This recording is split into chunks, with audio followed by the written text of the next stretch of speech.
இன்றைக்கி கொத்து பீக்கங்காய் பறித்த கையோட கொத்து கொத்தாக பீக்கங்காய் பறிக்கலான்னு அப்படியே பாக்குத்தோப்புக்கு வந்தாச்சுங்க. பறிக்கலாமா?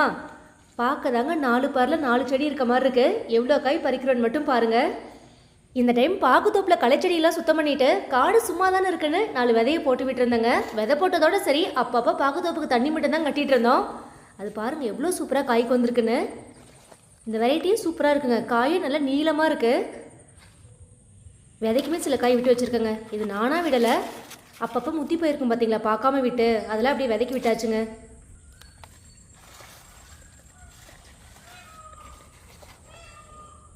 இந்த சைடில் அப்படியே கொத்து கொத்தா நிறைய காய் இருக்குங்க. கொத்து பீக்கனில் கூட இவ்வளோ காய் பறிக்கல.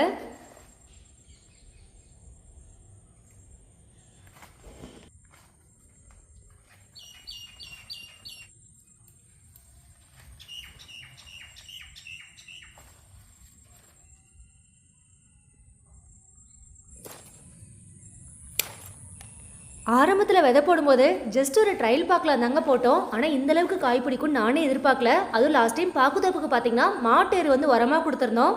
நல்லா உரம் கொடுத்துருக்கவும் பார்த்தீங்கன்னா காயுமே சூப்பராக வந்திருக்கு. இனிமேல் நிறைய பிஞ்சு இருக்குங்க. கண்டினியூஸாக பறிச்சுக்கிட்டே இருக்கலாம். எனக்கு அப்படியே அந்த சைடு வாங்க. புடலங்காய் வெண்டைக்காவுமே அறுவடைக்கு இருக்கு, அதையும் பறிச்சுக்கலாங்க.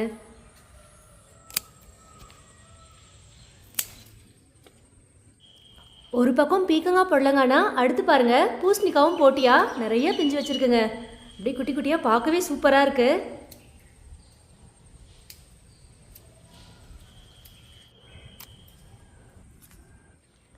இந்த நாட்டு வெண்டை செடியுமே விதை போடலங்க, தானாக தான் முளைச்சது. லாஸ்ட் டைம் இருந்த செடியில் ஒரு 4-5 கை அப்படியே விட்டுருந்தேன். அது அப்படியே கீழே விழுந்து எப்படி ஸ்ப்ரெட் ஆகிருக்கு பாருங்கள்.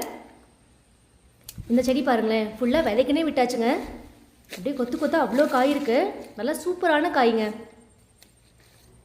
விதைகள் எடுத்து வச்சோம் அப்படின்னா அடுத்த டைம் சூப்பராக யூஸ் பண்ணிக்கலாம். சிகப்பு வெண்டைங்க இன்றைக்கி எப்பவும் போல் கூட நிறைஞ்சிருச்சு. அப்படியே வேலிலையும் பாருங்கள் ஒரு 4-5 பீக்கங்காய் இருக்குது. பூசணிக்காய் மாதிரியே தாங்க சொரக்காவும் நிறைய குட்டி குட்டியாக பிஞ்சு வைக்க ஸ்டார்ட் ஆயிடுச்சு. அதுவுமே பார்க்க அவ்வளோ சூப்பராக இருக்குங்க. அடுத்து பூசணிக்காய் சொரக்கான்னு அறுவடை கண்டினியூ ஆகிட்டே இருக்கும்.